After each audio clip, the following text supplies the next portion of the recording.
So I want to say this to you and challenge this to you, because I know a lot of you, and I hate to say men, but it's usually the case, a lot of you men don't want to set these boundaries. And a lot of you women would love it if your husband would. So I want to challenge you guys, when you leave, to sit down and really talk about these boundaries for your ministry and for your church. And I want you to always, and also set these boundaries and these guidelines for your staff as well. And you can let your church know what you're doing, that you're making some changes because you value marriage so much. Because let me tell you, your church has a lot of hurting marriages in it. You may know it, but you may not know it, because if they don't have that, because of our leadership and our transparency, because we've told our story, we have tons of people every week come to us and ask us for prayer and tell us what they're going through. And we see that the majority of the marriages in our church are in trouble. So they're open with that because we've lifted that veil. So it would be great for you guys in your ministry to just be transparent and say, this is the boundaries that we are choosing as a married couple. This is the boundaries that we're going to have for our staff. And we would love for you, couples in our church, to set boundaries in your marriage so that you can safeguard and protect your marriage. So be careful with the open door meetings. One thing that Kendall does now is when he has to meet with a lady for any reason, he meets in our coffee shop in our church. So he'll be out there. There's always activity. We have an MDO, we have the staff, we have the receptionist who sits in the foyer. So there's always people around when he's meeting. And they know not to go sit really close to listen, to give him a little bit of a privacy. But if he has to meet, he does that, or he has somebody else join in with him. It's never alone. It's never behind a closed door. So be careful. Set up the boundaries for you, for your marriage, for your staff, and for your congregation. And you know what we found is, most people, 99.9% of the people, honor it, respect it, and appreciate it. Yeah. And we're worried about the 0.1% who could get offended. You know what? They don't really want help anyway. Yeah. True. So don't let that 0.1% who don't really want help anyway to be the one who determines the way you do ministry best. And if you start fighting and arguing about it when you're setting up boundaries, then get help. There's a problem. Sorry. Because we argued and fought about it all the time. We needed help because I wanted boundaries and he didn't. And it caused a lot of problems. Well, some of it was obviously just arrogance and pride and selfishness. Some of it was just the way we were raised up. You know, you didn't get people's help. You went to the altar, you prayed about it, and left it there. That's true. We just did things differently. We were raised in a different era, a different time frame, and things are just different today. Even with our culture that we live in today, things are so much more litigious, and you could so much more easily be accused of doing something, having done something that you didn't do, just by meeting alone with someone, that you can't afford to put yourself, your church, your family, your ministry at risk anymore.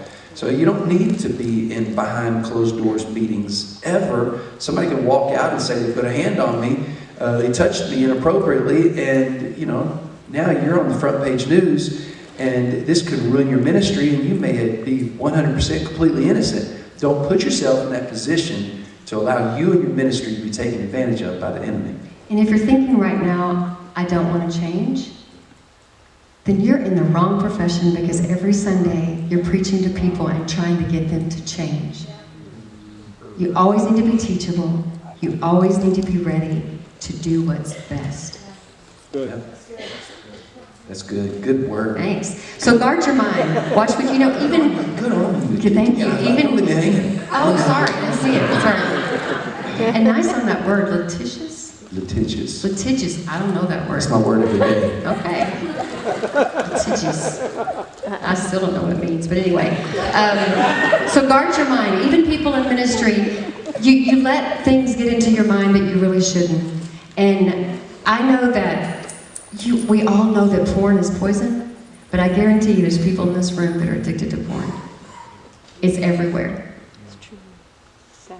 We hear people say that we only watch a little porn just to get us in the mood for sex.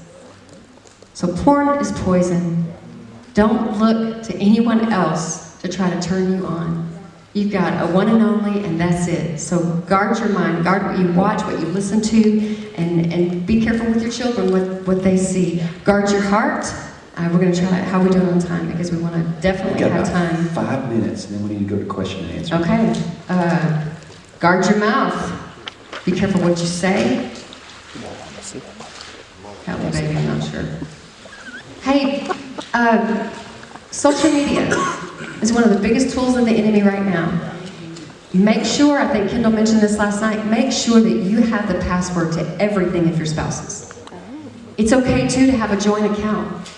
But if you've got anything to hide, then something's wrong. Something's wrong. So at any point in time, my husband, my children, a stranger can pick up my phone, can look at my computer, can walk through my house, can open drawers, look at history on whatever thing I have, computer I have. I have nothing to hide. Live with nothing to hide. Be transparent. Let your spouse know everything about you. Be accountable. Be accountable to your spouse. And let me throw this out there really quick too. It has nothing with boundaries, but we didn't really have anybody that we could talk to, and you really can't. You can have friends with people in your congregation, but you can't have that friend that you can be completely 100% open with. You need to find that, and it's best if it's somebody else that's in the ministry because they get it. Sometimes you just need to vent. Sometimes you need to talk about somebody in your church. Really, you do, because you need direction, you need some help. But get another couple that's in the ministry so that you can communicate with them and be accountable to them. Guys, get a buddy that you can just say, how are you doing in this area? And get a few areas that you just point out, ask, how are you doing here, here, and here? How's your marriage? How's the communication with your wife? Are things getting better? Are you drawing closer together? If you're not drawing closer together daily, then you're drifting apart. So get somebody that you can be accountable to and be friends with and grow with. That's good. That's good. The accountability, it works both ways. It helps you. Every single one of us are better when we are monitored. Yeah. Every one of us. Yeah. Behavior is better when we're monitored. That's why you don't see kids walking down the middle of the mall, smoking pot, because they're monitored. But you'll find them hidden someplace else, in a back alley somewhere where they're not monitored. Whenever we're monitored, our behavior is modified. And so the same is true with us. We all need accountability. And when we have accountability, when we have certain accountabilities in place, it's not to restrict us, it's to make us better. It's to increase our effectiveness and to enhance our abilities. It's all about perspective. The boundaries is all about perspective. Realizing this isn't to slow you down, it's not to keep you from being your best, it's to allow you to be your best. That's good. Yeah. Yeah. All right, it's 11:17. We've got about 13 minutes before